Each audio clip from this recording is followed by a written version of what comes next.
undead have risen, and we couldn't be happier. Here's our review of a game all about people who love to eat people. Stubbs the Zombie. Who is the zaniest, likes to eat our brains and us, Stubbs? Some say perfect is a place where the mass graves are well hidden. Welcome to Fruit Bowl, where the wieners are hot, the grass is green, and the dead would love to know what's on your mind. Is that a tinge of saffron? You rascal. Stubbs the Zombie is stumbling towards a console near you, and apparently he's got one thing on his mind. Brains! Fruit Bowl is the perfect lab devised reality, complete with all the members of society that bring out the Columbine in everybody.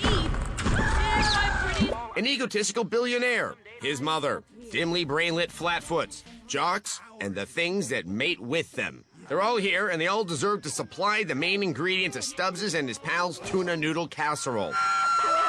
After a tough birth through the turf of Fruit Bowl, Stubbs is introduced to the ample charms of the city by a friendly robot guide. Once the tutorial appetizer is over, you'll pretty much dip Mr. Stubbs's incisors into every freshly shampooed head you see to scoop a delectable dollop of the main course. The characters and story are a cartoonishly inventive cannibalistic carnival of wicked snickers and luscious grimness.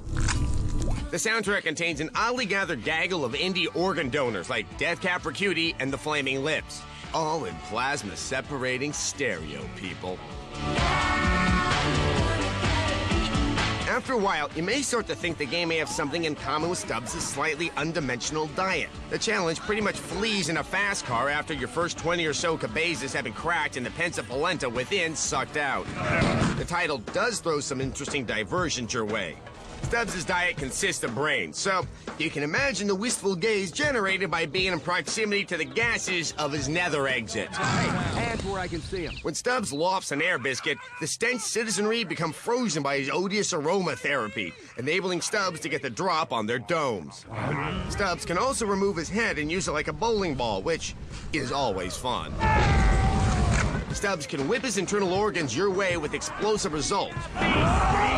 And probably the most fun was Stubbs' ability to remove his arm to either take over people's identities or weapons. Stubbs can commandeer certain vehicle types, too. They handle badly and only distract your sadistic glee for an instant before you just want to get back to chowing nuggets. After a while, the unflossed fangs of tedium will begin breaking through your scalp, and you'll know Stubbs' life will soon be over. Stubbs is also short. There's really no big dessert other than some co-op play that may tickle your brodeo bone for a while. We love Stubbs the character. We'd just like the game to really consume our brains more than our funny bones. So remember, kids, never eat anything bigger than your head. Or my head. Will you give it a 3? Out of 5. Who is the zaniest, likes to eat our brains and us, Stubbs? Oh, yes, he does.